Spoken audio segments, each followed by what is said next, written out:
Mesdames, messieurs, oui, on commence fort 2025, mesdames et messieurs. La première semaine va avoir été mémorable. La quantité d'événements incroyables qui se sont passés. On pourrait faire un bye-bye de la première semaine de 2025 et ce serait déjà incroyable. Là, on va se concentrer sur la ville des anges, Babylone. Babylone brûle, Babylone a tombé, Hollywood, évidemment, je parle. L'endroit iconique. Là, on nous refait le coup de l'attaque dans un lieu physique incroyablement prisé et important. On l'a eu à Maui, on a eu en Colombie-Britannique, on a eu à Fort McMurray. OK, des attaques venues du ciel, des DEW, des Direct Attack Weapons, peut-être, mais dans le cas de Los Angeles, peut-être qu'on n'avait même pas eu besoin de ça. Une chose est sûre, c'est que c'était prévu pour arriver. Los Angeles ou Babylone devait tomber, sûr et certain. On attendait tous un tremblement de terre, évidemment. On croyait que la ville serait emportée par un tremblement de terre. Ça fait une centaine d'années qu'on nous prévoit le Big One. Eh bien, le Big One est venu du ciel, mesdames et messieurs. Le Big One est venu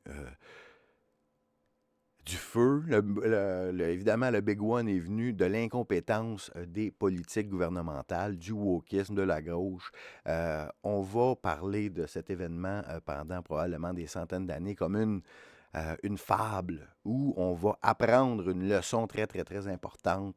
C'est qu'on doit toujours prioriser la compétence d'un individu pour le mettre à un poste. Ici, en Californie en général, à Los Angeles en particulier, c'est le royaume du wokisme où qu'est-ce qui est le plus important pour les pompiers, pour l'administration, c'est de paraître diversifié. Donc, on avait un chef de police, évidemment, lesbienne. Donc, femme, lesbienne, évidemment, dans la communauté. Puis, qu'est-ce qui était le plus important? Puis, elle le disait dans ses entrevues, là, c'est une priorité la diversité dans les pompiers. Puis là, il y a plein d'histoires qui ont sorti. Il y a un comédien qui s'appelle Adam Carolla, qui lui a appliqué pour être pompier, puis il pouvait pas parce qu'il était blanc. Il fallait absolument que ça soit juste des noirs. Là, il en manque des pompiers. Donc, la mairesse est une communiste incroyable. On va regarder ça ensemble. On va analyser tout ce qui toutes les théories de pourquoi, comment, qu'est-ce que ça représente, qui est derrière ça. On va aller avec, il va y avoir des théories farfelues, d'autres vont être beaucoup plus terre à terre, mais il y a une chose est certaine, Babylone est en train de s'écrouler et au moment où j'enregistre, il y a toujours 0% du feu qui est sous contrôle et ça va être encore cette nuit. Et on ne voit pas le bout de comment ça va s'éteindre, si ce n'est que Dieu qui envoie une pluie qui va arrêter ce feu-là parce qu'ils n'ont pas d'eau. Donc, Donald Trump les a prévenus à plusieurs reprises. On va regarder ça ensemble, qu'est-ce qu'il a fait. Mais avant, je voulais juste vous dire, parce que pour moi, Hollywood, c'est Babylone. Vous savez, pour moi, dans mes analyses, et pas seulement que dans mes analyses, il y a un film d'Hollywood qui parle de l'histoire d'Hollywood qui s'appelle Babylone. Le sataniste, le cinéaste satanique Kenneth Anger, qui était très près des plus hautes sphères sataniques avec l'Église de Satan, Alexa Crowley, et puis Jack Parsons, tout ça, tous les films qu'il a fait, que je vous ai souvent parlé, Lucifer Rising et tout ça. Lui, ce qu'il a mis au monde, c'est il a créé la presse à potins avec ses livres qui s'appelaient Hollywood Babylone, puis qu'il y a des versions cinématographiques qu'il a faites également. Donc, c'est clairement Babylone. Et qu'est-ce que la Bible dit sur Babylone, sur la chute de Babylone? Voici Jérémie 51. Est-ce que ce feu-là a commencé le 5 ou le 6 plutôt, le 7? Le 7 mardi, donc c'est pas ça. Donc 51, un chiffre important pour les Illuminati, parce que c'est l'anniversaire des Illuminati à chaque année, le 1er mai, donc 1-5, 5-1. Euh, voilà, anyway, peu importe, là, c'est donc la chute de Babylone, voici ce qu'on dit. Voici ce que déclare l'Éternel. Je vais faire souffler sur Babylone et sur les habitants de l'île Maïka un vent de destruction. Un peu plus tard ici, il nous dit, fuyez de Babylone et que chacun sauve sa vie. Ne soyez pas détruits à cause de son crime, car c'est le temps où l'Éternel va la rétribuer, où il va lui payer ce qu'elle a mérité. Babylone était bien comme une coupe d'or entre les mains de l'Éternel. Elle enivrait la terre entière. Donc, ici, quand elle dit que... Donc, puis évidemment, la Whore of Babylon, on dit qu'elle a la coupe de vin dans laquelle il y a tous les péchés du monde. Et puis, les rois du monde vont pécher avec la Whore of Babylon ou la grande prostituée. Puis ici, on dit que Babylone enivrait la terre entière. Est-ce qu'on peut penser que Hollywood enivre la terre entière? Moi, je crois que oui. Donc, ça, c'était une analyse un peu symbolique religieuse. Mais il y a évidemment l'utilisation des armes qui viennent du ciel. Comment tous ces feux-là ont parti? Évidemment, ça peut avoir parti juste avec des clochards qui vont partir un feu en quelque part parce que tout est très, très sec. C'est qu'ils ne font pas le ménage des bois. Ils laissent les boisés fournir. Ils ne font pas le ménage de la forêt. Donc, lorsqu'il y a une étincelle qui tombe dans des bouches, eh bien, ça s'embrase et puis tout ça pogne en feu. Donc, c'est une des raisons politiques de tout ça. Mais juste pour terminer avec l'analyse peut-être un peu religieuse et Sodome et Gomorrhe et Babylone, il y a un moment comique ici, lorsque on était à Fox en direct, et puis il y a un badaud qui est là, qui passe, puis qui va demander au reporter comment ça, qu'est-ce qui se passe, comment ça, qu'il y a tout ce feu-là. Puis là, la reporter, elle sait pas trop. Elle dit, ben là, je sais pas. Ben là, le gars, il dit, ben là, toi, t'es des médias, tu devrais savoir. C'est à cause de quoi, tu sais? Puis là, là, le gars, il va y aller avec une analyse ici, comme ça. Hear you. So the family with the poor little girl who was. Fire happening right now. Say that again. Why is there a fire happening right Pourquoi il y a un feu en ce moment? There are multiple fires that are taking place. Il dit, il y a plein de feux en ce moment. Yeah. now? The news though, you're supposed to know. Donc, il dit, toi, vous êtes des nouvelles, vous devriez le savoir. Know how it started. There, you know, I think winds. it's all the gay people in LA. Okay. OK. Fait que lui, d'après lui, il dit c'est à cause de tous les gays qu'il y a à Los Angeles. Là, il y a deux manières de... Donc, c'est ça. On le réécoute. Il dit, selon lui, s'il y a eu un gros feu là, à Los Angeles, c'est à cause de tous les gays qu'il y a à Los Angeles. Well, I don't know how it started. We don't know how it started. There, you know, I think winds. it's all the gay people in LA. There we go. Okay. Unacceptable. Eux autres, ils disent que c'est inacceptable. Bon, évidemment, donc, ici, on peut prendre ça que... OK, juste une blague homophobe, là, ça peut être juste ça. Là. Mais ça peut être aussi, quand il dit que trop de gays à Los Angeles, il veut peut-être parler des administrations, des administrateurs, puis des pompiers, qui pour eux autres, c'est plus important avec qui tu couches, ta couleur de peau, puis évidemment, il faut que tu sois femme idéalement, et puis noire encore mieux, comme la mairesse, là, ceux qui ont pris. Ils ont pris une femme noire communiste, extrémiste, là, vous allez voir. Et puis... voilà. Donc, ou l'autre possibilité, c'est il y a tellement de gays à Babylone que là, ça va fâcher le Seigneur. Puis il va faire comme à Sodome et Gomorrhe. Parce qu'évidemment, c'est à cause de ça. Il y avait tellement de sodomie à Sodome et Gomorrhe que le bon Dieu a fait, non, c'est pas... on raye ça de la map, OK? Puis on envoie un gros feu qui va tout détruire à Sodome et Gomorrhe. À Sodome et Gomorrhe, je pense que c'était plus une genre de bombe nucléaire. Quelque chose de même. Vous me corrigerez dans le chat. Mais ça s'est terminé. Puis là, de Sodome et Gomorrhe, on a juste gardé que là, ça serait mieux de pas trop pratiquer la sodomie. Puis on a gardé le nom. Il dit, bon. Fait que là, quand quelqu'un lui parle de sodomie, ça me rappelle que là, si tout le monde se met à faire ça, bon Dieu ne sera pas content. C'est l'autre. Ben oui, ben c'est ça, l'histoire de la Bible. Là. Je sais que c'est plate pour les homosexuels d'entendre ça. Mais ça fâche le bon Dieu. Pas moi, c'est lui, il est sévère. Oui, mais je travaille pour lui, qu'est-ce que tu veux? Parce que c'est vrai, pour que la société continue, il faut mettre les hommes puissants à des postes puissants pour qu'ils puissent protéger le reste de la population. Et puis, il faut favoriser la famille, puis il faut qu'il y ait des enfants, puis il faut que ces enfants-là aient des modèles de force pour qu'eux autres deviennent forts. Tu sais, fait que d'un côté ou l'autre, tu sais, vous êtes homosexuel, correct, mais il ne faut pas que ça soit toute la société, puis tous les postes de pouvoir, puis les postes de puissance soient mis en fonction des orientations sexuelles au lieu de la compétence. C'est ça que je voulais dire, finalement. Donc, maintenant, les armes... je vous parlais qu'est-ce qui est important aussi. Côté politique, je suis un peu décousu, là. Excusez-moi. Maintenant, je vais vous traduire simultanément euh, un petit reportage qui parle de la mairesse Bass qui a été entraînée. OK?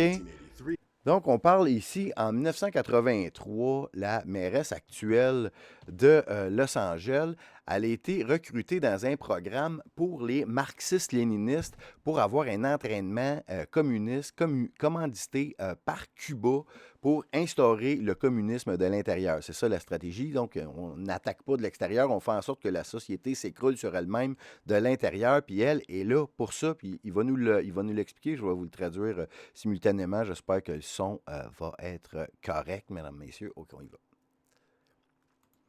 Ah, rappelez-vous, c'est en 83. Je vous parle de Karen Bass. Dans les années 70, l'activiste communautaire Karen Bass a fait 15 voyages à Cuba avec un groupe qui s'appelle le groupe Vencerimo, un groupe communiste fondé par Castro pour affaiblir les États-Unis et établir le communisme à travers le monde. Fondée en 1969, la brigade Vencerimo doivent aller à Cuba à chaque année et pendant plus d'un demi-siècle est allée à Cuba, elle. Donc, depuis 50 ans, ils ont attiré et amené les plus radicaux gauchistes militants d'à travers le monde.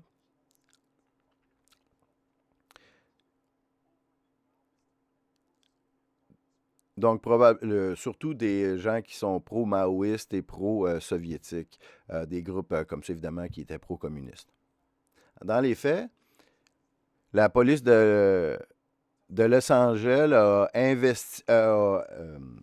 infiltré le groupe puis a réalisé que des membres de la brigade, donc pour être membre de la brigade, il faut être confirmé à être des marxistes-léninistes. Donc, pour faire partie de la brigade, pour monter dans les rangs de l'organisation, pour la brigade Vencerimo, Karen Bass est allée à Cuba à chaque 6 mois pour radicaliser des jeunes gauchistes et amener des tactiques terroristes et de la guérilla urbaine ou de la guérilla, des tactiques de guérilla. On leur dit même comment faire des bombes. Karen Bass a admis que dans ses pèlerinages à Cuba, est allé voir Fidel Castro parler à plusieurs fois et on l'a appelé, elle le trouvait charismatique et elle l'admirait en disant, bon, évidemment, elle a dit que c'était une grande perte pour Cuba quand il est mort. Même si à Cuba, on le considère comme un dictateur qui a appauvri l'île. Le groupe M19 est extrêmement violent, fondé par des femmes, à faire des attaques terroristes féminines. Et le groupe de M19 a passé de voler des camions de banque à construire leurs propres explosifs et à faire sauter des bombes. En 83 et 84, M19 a bombé du FBI, des consulats israéliens, que j'ai compris, des buildings israéliens. Dans Israël, excuse-moi. Israël Aircraft Industry, un building de construction d'avions israéliennes. Le consul de l'Afrique du Sud en New York. Donc, plusieurs attaques à la bombe ont lieu par ce groupe terroriste M19 féminin. Mais ce n'était pas assez pour eux autres. Le 7 novembre 1983, M19 a appelé le Capitole et leur a dit d'évacuer le building. Et des minutes plus tard, le M19 a fait sauter une bombe dans le Capitole. Le 7 novembre 1983, ça faisait 40 ans que M19 avait bombé le Capitole. Des gens du M19 comme Rosenberg est allé à Cuba avec nul autre que le groupe Vencerimo, le groupe de Los Angeles, qui était mené par nul autre que Karen Bass, qui est maintenant maire de Los Angeles. Donc, elle a été formée avec des tactiques communistes pour instaurer le communisme ici, et elle est au moment où on se parle, où la ville se fait détruire dans son indifférence la plus totale, l'indifférence de la mairesse. Donc, voilà. Et qu'est-ce qui est ironique, c'est que les vedettes d'Hollywood puis les multimillionnaires et même multimilliardaires votent pour le communisme, même si eux, d'un point de vue personnel, c'est les plus capitalistes qu'il n'y a pas. Mais ils votent pour les communistes. Maintenant, on a vu des images qui... donc, comment ça a commencé tout ça? On a vu bien des images qui nous ont bien rappelé les méga feux de forêt où on a eu au Québec en 2023, où on voyait des images de satellites où tous les feux étaient commencés en même temps, allumés par des arçons, des gens qui vont les allumer pour faire du terrorisme. Il y en a plusieurs qui ont été pris, on sait ça. Et puis, on peut voir sur les images satellites un peu comment ça a commencé, ça a l'air de quoi. Encore une fois, c'est parti tout au même moment. OK? Donc, plusieurs foyers, on voit 3 foyers d'incendie qui s'embrasent exactement au même moment. Donc, ça a commencé hier, je veux dire, jeudi matin vers 10h, 10h30 le matin, ça a brûlé toute la journée. Le soir, c'était rendu insoutenable. Première nuit, on a eu la deuxième nuit hier et on s'enligne sur une troisième nuit de destruction intense d'une ampleur qu'on peut penser biblique, qui sont déjà considérés comme les feux les plus destructeurs de l'histoire de la Californie. Et puis, je veux juste, il y a un peu dans le même style avec les images de satellites. On a également d'autres images de satellites prises d'un peu plus loin où on voit que ça va même à partir du Nevada. Puis, donc, c'est intéressant parce qu'au Nevada, qu'est-ce qu'il y a de secret, là, puis de louche, puis de choses qui nous impressionnent pas mal, les théoriciens du complot? Puis, évidemment, Area 51. Area 51. Ah, c'est ça! C'est ça, Jérémie 51, la chute de Babylone, puis Area 51? C'est ça l'affaire? Peut-être. J'essaie de tout. Puis, ah non, c'est la fête des Illuminati. Là. Et j'attendais que je vous le retrouve. Là, j'étais un peu perdu. OK, ici, voilà. Donc, d'autres images ici qui nous viennent de satellites, pris de plus loin, vidéo intéressant qui fait le buzz pas mal depuis hier. On regarde ça ici. Donc, où il y a la flèche ici, il voit qu'il y a comme une cellule orageuse qui est créée exactement au-dessus de Area 51 et puis qui va être poussée par le vent pour après aller se disperser exactement où les feux ont parti sur la côte est. Donc, il part du Nevada de Area 51. Et puis, ça s'en va directement où sont les feux. Donc, est-ce que c'est une clé par rapport au DEW, donc Direct Energy Weapon? Est-ce que ça peut être envoyé? Il y en a qui parlent de DARPA.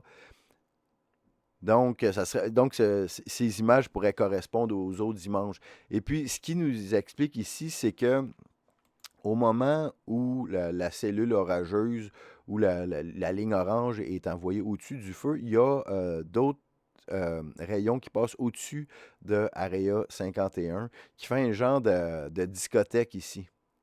OK, donc d'autres possibilités ici d'armes à énergie dirigée pour recréer, évidemment, je ne sais plus si je vous en ai parlé tantôt, je vais me répéter parce que j'ai fait le premier 5 minutes tantôt, puis mon micro était fermé.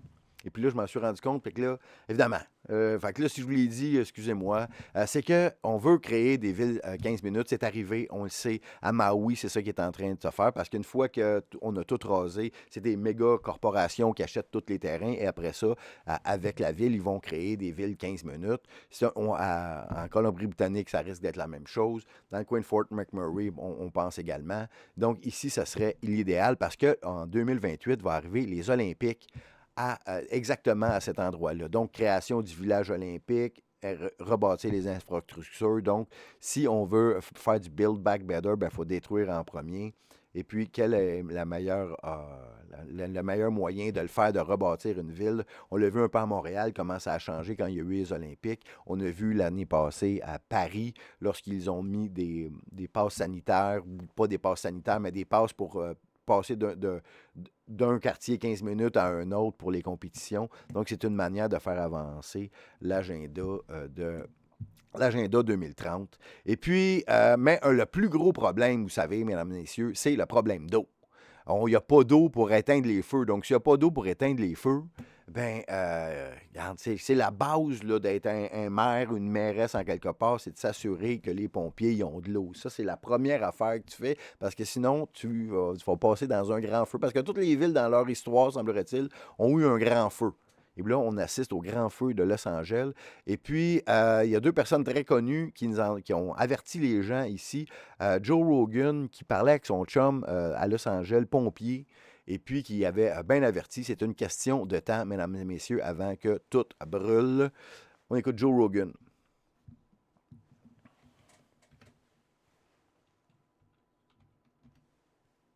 Ah, vous avez pas de son. On le réécoute avec du son, évidemment. All the way to the ocean. I Excusez. talked to a fireman once. This is one of the reasons that freaked me out. And he was telling me, he goes, dude, one day, he goes, it's just going to be the right wind and fire's going to start in the right place and it's going to burn through LA all the way to the ocean. And there's not a fucking thing we can do about it.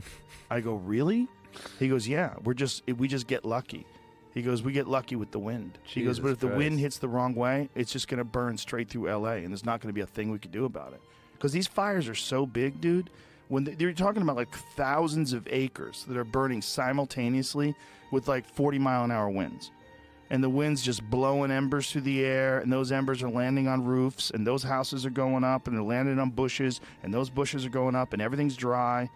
And once it happens in a way where it's so spread out that there's nothing they can do.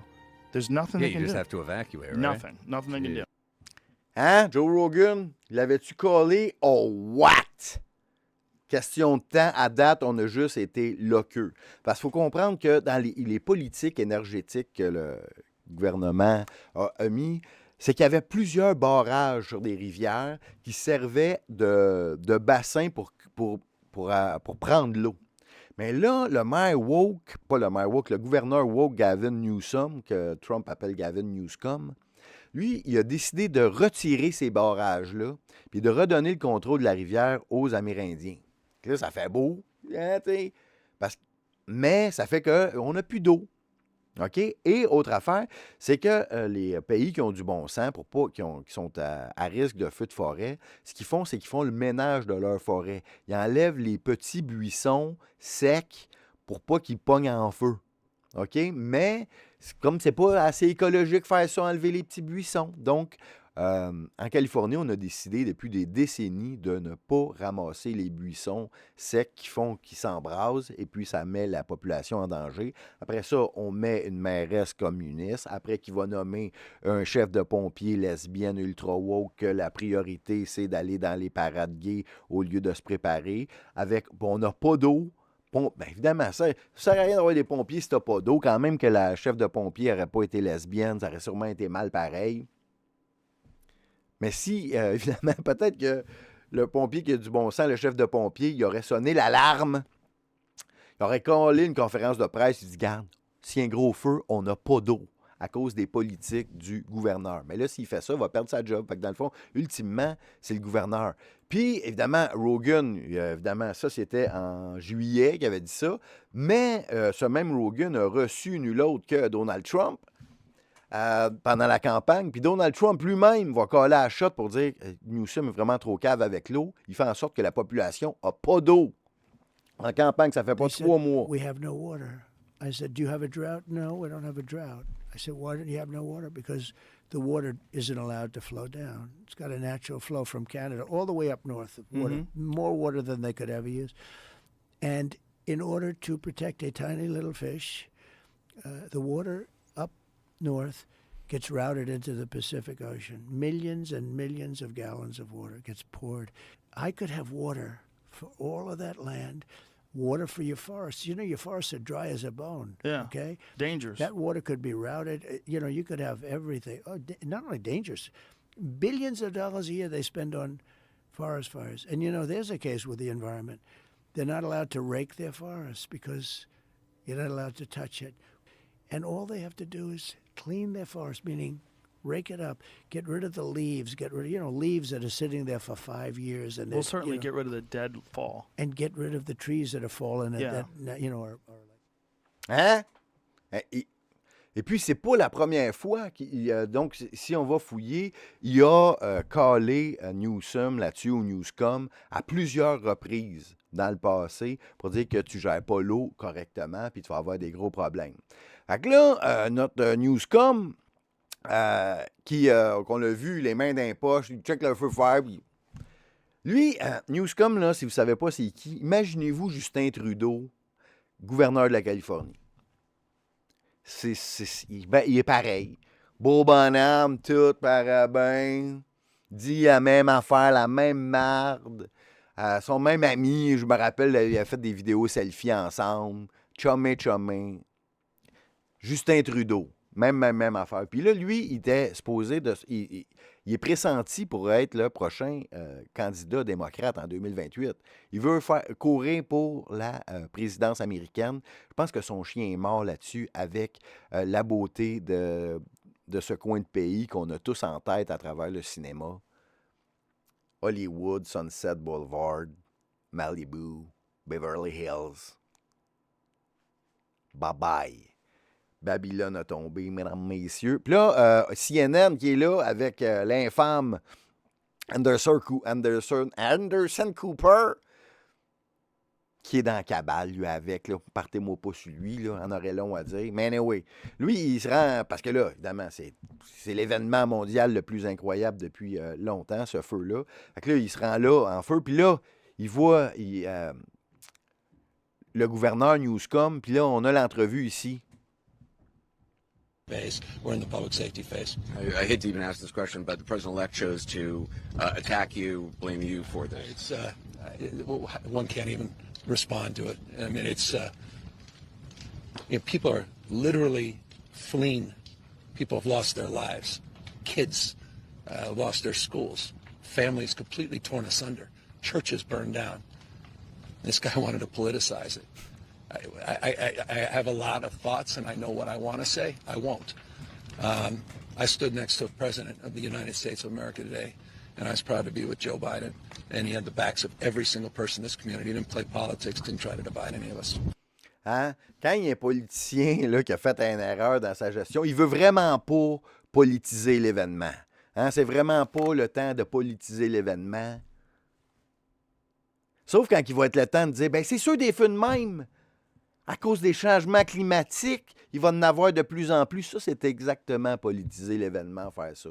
Mais de pointer le fait que tu n'as pas d'eau dans tes bonnes fontaines pour éteindre les feux, c'est de la mauvaise gestion. Fait que là, pointer ça, évidemment, c'est politique. Lui, il se défend, il dit, faut pas politiser ça. C'est exactement les politiques. C'était pour sauver un petit poisson. Il y a un petit poisson, là. Ben, Trump, il en a parlé. Un petit poisson que personne prend. Puis là, à cause de ça, sauver le petit poisson, là, au moment où on parle de dizaines de milliers de résidences de business qui ont été rasées et ça continue, mesdames, messieurs, on ne voit pas le bout de ça. Il va falloir une intervention divine dans des grosses pluies. Est-ce qu'il y en a dans ce coin-ci? Est-ce qu'il y en annonce? Tout le monde à Los Angeles au moment où on se parle. Même si c'est une ville extrêmement étendue, il n'y a pas de pare-feu. Il n'y a pas de limite à la destruction que ce fait-là peut faire. Mais par contre, c'est sûr que des choses bien bizarres. Quand on voit, tu sais, des maisons qui brûlent avec rien entre les maisons, comme j'ai vu, par exemple, une cabane de lifeguard en feu. Comment est-ce possible? Mais on a vu également des arçons, des gens qui en ont allumé pour le fun. Là, pendant qu'on voit ici, encore une fois, qu'est-ce que Gavin Newsom, lui, il nous disait qu'à quel point ça va bien avec Biden puis que Trump, c'était un manger de marde, parce que lui, c'est l'ennemi public numéro 1 de Trump. C'est l'anti-Trump numéro 1. Imaginez-vous Justin Trudeau, même genre de type, OK? Que lui, il nous dit que c'est tellement le fun de travailler avec Biden comparé qu'avec Trump. Checkez ça. That's what's different now is we are committed as a team, as a partnership with the legislature and other state agencies, including now the federal government, no longer a sparring partner, but a working partner. Federal government where we're not addressing headwinds, but tailwinds in terms of the support, a memorandum of understanding doubling our respective commitments to vegetation management and forest management and prescribed burns to support the Biden administration with resources, not just rhetoric, to help this collective cause. It's a different paradigm. It's a different framework. Hein? C'est ça. C'est tellement le fun de travailler avec Biden. On va être efficace, même sans eau, avec nos pompiers woke à la parade. On va paraître les plus woke, mais on va être détruits, mesdames et messieurs, comme Babylone. Est-ce que j'ai d'autres choses par rapport à ça? Évidemment, les feux, c'est l'affaire qui se passe. Tout si je regarde live avec vous. Donc, Area 51, je regardais. Non, est-ce que j'ai tout? Est-ce qu'on a fait le tour? Est-ce qu'il y a d'autres choses intéressantes avec ces feux-là? Non, c'est pas mal ça. Peut-être. Ah oui, ça, une analyse intéressante ici de mon ami Jay Dyer. Not exactly sure what... OK. Jay Dyer, c'est un analyste de la symbolique dans la culture populaire, un peu à l'instar de Adam Weishaupt de Occult Symbolism in Pop Culture ou bien Illuminati Eye, ou un peu comme, c'est un chum de Donut. Il travaille également avec Alex Jones. Il fait souvent la 4e heure du Alex Jones Show. Et puis, il va nous arriver avec une théorie symbolique par rapport au feu de Los Angeles. On écoute Jay Dyer. I'm not exactly sure what's going on with the LA fires, but it could be a scenario that fits into the deindustrialization of the West and the rewilding of America. Why do I say that? If you go back several decades and you look up, for example, the 1992 Rio Earth Summit, where Bush Sr. was there talking about the possibility of imposing intense restrictions like carbon taxes, which is really controlling life, since we're carbon-based life forms. That's what we are. That's controlling us. And it's not really about protecting the environment. It's about handing over large swaths of land to corporations that actually run the government. So it's a corporate controlled governance model. And that limits to growth, which the Club of Rome published, and which is a United Nations plan. We've all heard of Agenda 2030. These are all part of the same plan to essentially take over public lands and private lands and hand them over to a corporate world governance model, the technocracy. That could be what they're planning with this. Hein? Je pense que le mot de la fin est excellent, Jay Dyer. Je pense que ça semble tout ça parce qu'on voit que c'est un pattern. On l'a vu à Maui, on l'a vu en Colombie-Britannique, on l'a vu en Alberta, on l'a vu au Brésil, à moins que je ne m'abuse. Et puis, Los Angeles ici, c'est pas n'importe où, c'est pas dans le milieu du champ, c'est des terrains qui valent extrêmement cher, extrêmement prisés, qu'une grosse compagnie comme BlackRock va vouloir ramasser, mais il faut détruire avant tout ça. Et puis, pour quoi de mieux? Ben, c'est de s'asseoir sur une bombe à retardement, tôt ou tard. On a juste à envoyer une couple de militants communistes, des amis de la mairesse, pendant qu'elle, au moment où ça s'est passé, là, la mairesse était en Afrique, au Ghana, parce que là, c'était la première femme présidente. Fait que là, je vais aller là à la place avant qu'elle se fasse renverser par un autre régime communiste au Ghana, peu importe. Puis, vous l'avez vu, Valérie Plante, es-tu chum avec la mairesse de Los Angeles? Hein? Dans le même genre de clan, sauf que nous autres, les autres Québec solidaire, Puis ils vont faire. Est-ce qu'il y en a de chez Québec solidaire qui ont été dans cette brigade-là, aller faire des pèlerinages une fois par année à Cuba pour avoir les tactiques de guérilla directement du comment que c'est, leader Maximo, Fidel Castro, qu'on a eu la fin officielle du régime Castro, mesdames et messieurs, cette semaine, hein, avec la démission de notre Justin national. Ben, c'est la fin du régime Castro officiellement. Mais on l'a pas. Il a juste dit qu'il voulait s'en aller. Hein? Puis, bon, je vais vous en reparler live. Ça va être un autre segment. Mais quelle semaine ce fut, mesdames et messieurs. Et on n'a pas parlé encore des attentats terroristes du 1er janvier. Je vous en reparlerai tantôt. Ça, c'est notre belle gang de champions. On dirait que c'est une photo de groupe pour Saturday Night Live. Tu sais, on dirait que, tu sais, on dirait que c'est... Hein? Fait que là, on est genre de transgendre ici. Ou non, oui, 2 lesbiennes, 3 lesbiennes peut-être. Ou il y a un masculin là-dedans, lui à droite. Je ne sais plus, c'est drôle de le dire. Mais ces autres, nos têtes de vainqueurs, des chefs, de la sécurité, des pompiers de Los Angeles, vous pouvez être fiers de vous autres. Il ne restera plus de ville. Mais par contre, il y a peut-être des côtés positifs, dans le genre que tous les studios cinéma, ces autres vont tous passer au feu. Ça va être tout terminé. Puis après, ils vont aller au Texas, puis ils vont devenir moins woke. C'est-tu la fin du wokisme qui brûle avec la ville? C'est une fable, mesdames et messieurs, et on doit en tirer des leçons. Et puis, ensemble, on va en tirer. Et puis, peut-être en terminant, parce que j'ai regardé, moi, cette semaine, parce que dans les attaques d'énergie contrôlée, et puis les grands événements qui changent la société, il y a une compagnie qui semble au fait, puis qui nous envoie des indices, puis qui nous dit qu'est-ce qui va se passer. Et puis, cette compagnie-là, c'est Mountain Dew, qui a très souvent il y a une nouvelle sorte de Mountain Dew qui annonce un événement. Juste avant Maui, on avait la sorte qui avait sorti, c'était Baja Burst ou Maui Burst. Juste avant, le 11 septembre, on avait le Mountain Dew qui était sorti, code rouge. Et puis, le code rouge, c'est ce code-là qu'on appelle, qui a été développé pendant le 11 septembre, où on avait les codes de sécurité. Et puis, donc, je pense que, encore une fois, Mountain Dew a une saveur qui va avec l'événement d'aujourd'hui. Ce que j'ai vu. OK, attends, là, c'est des lézards, évidemment.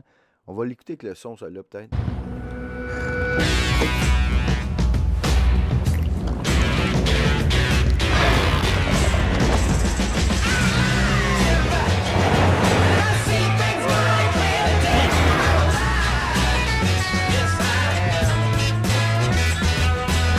OK, on a code rouge, donc Mountain Dew. Donc, Mountain Dew, pourquoi c'est en lien avec ces événements-là? Parce que Dew, c'est Direct Energy Weapon. C'est le nom qu'on semblerait-il utilise pour détruire des buildings qui sont faits en pierre ou en briques. Cette énergie-là peut les détruire un peu comme les grands feux du passé. C'est ça. And we're back to, Mais il me semble que dans la miniature, on avait, mesdames et messieurs, ça c'était la nouvelle sorte de Mountain Dew. Je ferai la recherche, je vous en reparle en direct. Donc, on se reparle en direct dans quelques instants.